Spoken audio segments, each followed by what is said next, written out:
No fancy open or headline needed here. We're just talking ball with Steve Deace. We got Steve here from Michigan Podcast, and that's all that's needed here. Steve, how you doing today?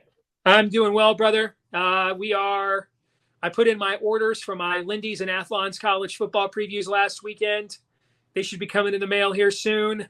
And we're down to about, 92 days? 93 Something days? in that range. Until the season kicks off. We're probably about, 60 or 55 days till Big Ten Media Days, usually that third week in July. So it's getting close, my friend. How you doing? Then it shoots into overdrive. I am doing well, and good to see you, everyone. It's Michigan Podcast, and it's the Bigger 10 with Steve Deace, and it's worth the watch. No question about that. Kevin Warren, of course, worked out a Big Ten media deal that's going to have a lot of folks watching Big Ten football. So on the plus side, they're raking in $7 billion for 7 years, and they're on 3 different major platforms, 2 of which they were not on previously, NBC and CBS. Big win for Kevin Warren in the Big Ten. On the other hand, a lot of details left to be worked out following his departure, and a lot of communications breakdown. So how do you sort through all that? So I saw Pete Thamel at ESPN, and Pete was one of the head of what Clay Travis called the Corona Bros, trying to basically shut college football down back in 2020. He's now left and moved to ESPN as kind of their headline college football insider reporter. And I saw his breathless headline. And so I read his story. It's like 9, 10, 11 paragraphs. I don't know, maybe I went to public school and my reading comprehension's a little off, but it seemed like the entire damn story was predicated that the top 3 brands in the Big Ten don't want to play November night games on NBC. And so in the grand scheme of this monstrous deal, we're basically talking about 3 weeks of games, because the 4th week in November is most of the time going to be right around the time of the Big Ten championship game anyway. So we're talking about 3 teams and 3 games.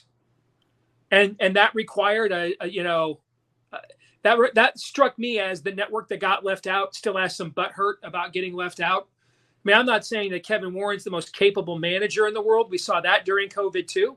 Okay. But the idea that this is some kind, and the big headline, it might end up being 70 million less. If you divided 70 million by 14, all right, you're talking about, it's a lot of money to you and me. Yeah. It's a handful of $1 million. And so instead of 100 million, it might be 95 million a school if Michigan, Ohio State, and Penn State don't play night games. I found the entire thing to be freaking silly, to be honest with you.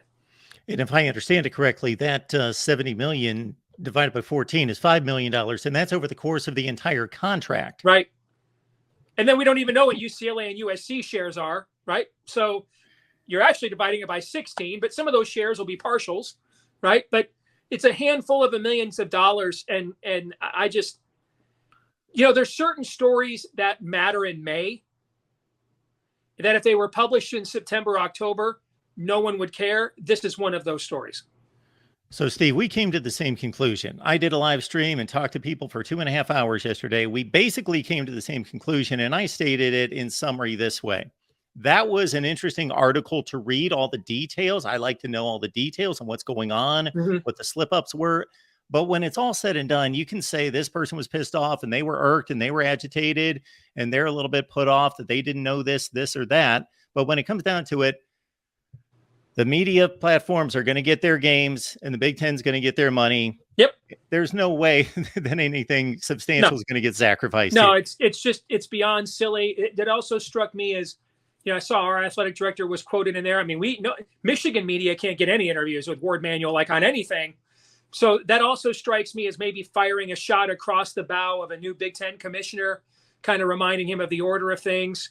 So everybody understands Michigan, Ohio State, and Penn State have earned most favored nation status. They have earned their privileged status. Everybody understands they are the sun of this solar system, and everybody else rotates around.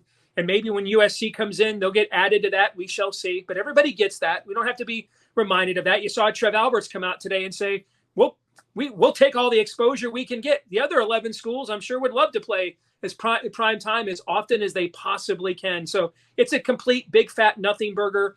It's butthurt from ESPN. And it's the kind of story that if we were in August or September or into the season would not get any interest at all. It's a May story.